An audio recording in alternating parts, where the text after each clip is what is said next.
जब कर्ण ने श्री कृष्ण से पूछा, मेरा जन्म होते ही मेरी मां ने मुझे त्याग दिया, क्या इसमें मेरा दोष था?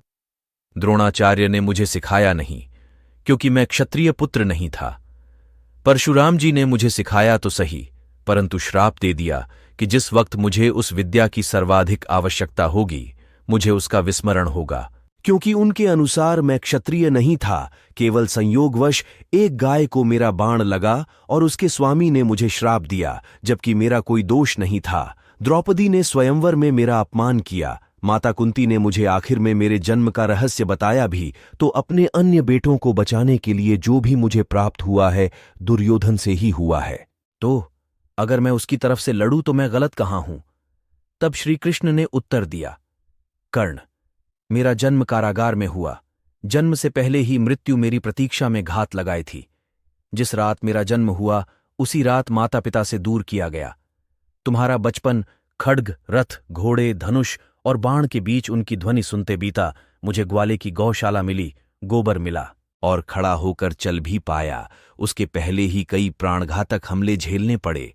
कोई सेना नहीं, कोई शिक्षा नहीं, लोगों से ताने ही मिले कि उनकी समस्याओं का कारण मैं हूं। तुम्हारे गुरु जब तुम्हारे शौर्य की तारीफ कर रहे थे, मुझे उस उम्र में कोई शिक्षा भी नहीं मिली थी। जब मैं 16 वर्षों का हुआ, तब कहीं जाकर ऋषि सांदीपन के गुरुकुल पहुंचा। तुम अपनी पसंद की कन्या से विवाह कर सके। मेरे पूरे समाज को जरासंध से बचाने के लिए यमुना के किनारे से हटाकर एक दूर समुद्र के किनारे बसाना पड़ा। पलायन के कारण मुझे भीरू भी कहा गया। अगर दुर्योधन युद्ध जीतता है तो तुम्हें बहुत श्रेय मिलेगा, और अगर धर्मराज युधिष्ठिर जीतता है तो मुझे क्या मिलेगा? मुझे केवल युद्ध और युद्ध से निर्माण हुई। समस्याओं के लिए दोष दिया जाएगा। एक बात का स्मरण रहे कर्ण, हर किसी को जिंदगी चुनौतियां देती है।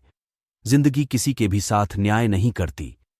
दुर्योधन ने अन्याय का सामना किया है तो युधिष्ठिर ने भी अन्याय भुगता है। लेकिन सत्य, धर्म क्या है, यह तुम जानते हो। कोई बात नहीं, अगर कितना ही अपमान हो, जो हमारा अधिकार है वो हमें ना मिल पाए। महत्व इस बात का है कि तुम उस समय उस संकट का सामना कैसे करते हो। रोना धोना बंद करो कर्ण। जिंदगी न्याय नहीं करती। इसका मतलब यह नहीं होता कि तुम्हें अधर्म के पथ पर चलने की अनुमति है।